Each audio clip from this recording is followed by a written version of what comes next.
Welcome to Neural and Social Networks Study. So what is neural network? So neural and social networks have several common features. In both networks, the individual entities mutually influence each other as participants in a group, while a social network is made up of neurons, for individuals are different concerning in the ways that they communicate. Consists of many small units called neurons. These neurons are grouped into several layers. Neurons of one layer interact with the neurons of the next layer through weighted connections, which really are just connections with a real valued number attached to them. A neuron takes the value of a connected neuron and multiplies it with their connection's weight.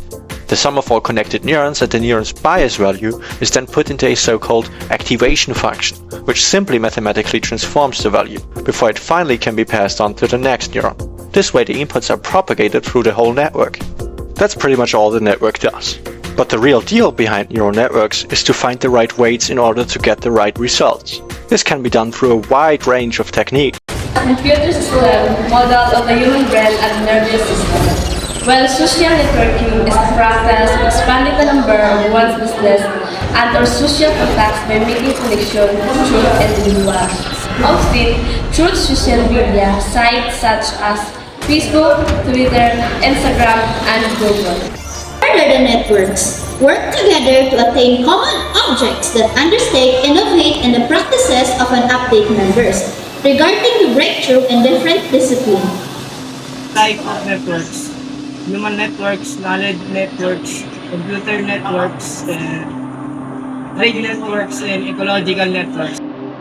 Human networks. Human networks, the human brain cells called the neurons, form of a complex, highly interconnected network and send electrical signals to each other, helps humans process information. Knowledge networks. It is recognizing handwritten digits of a learning system built on top of connectionist learning techniques. Computer network. An artificial neurons program in software.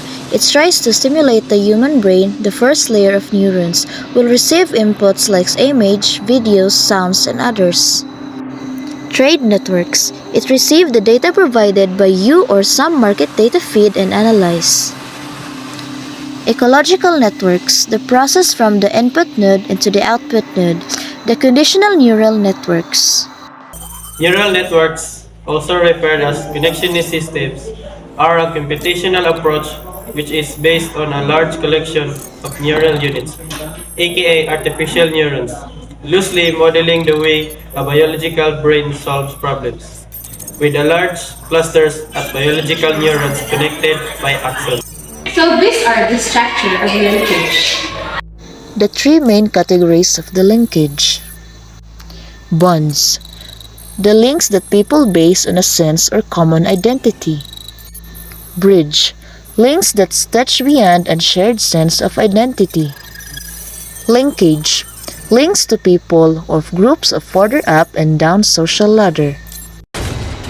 The neural networks is a structure wherein the members of the networks are able to share resources with one another to attain common objectives and practices and updates.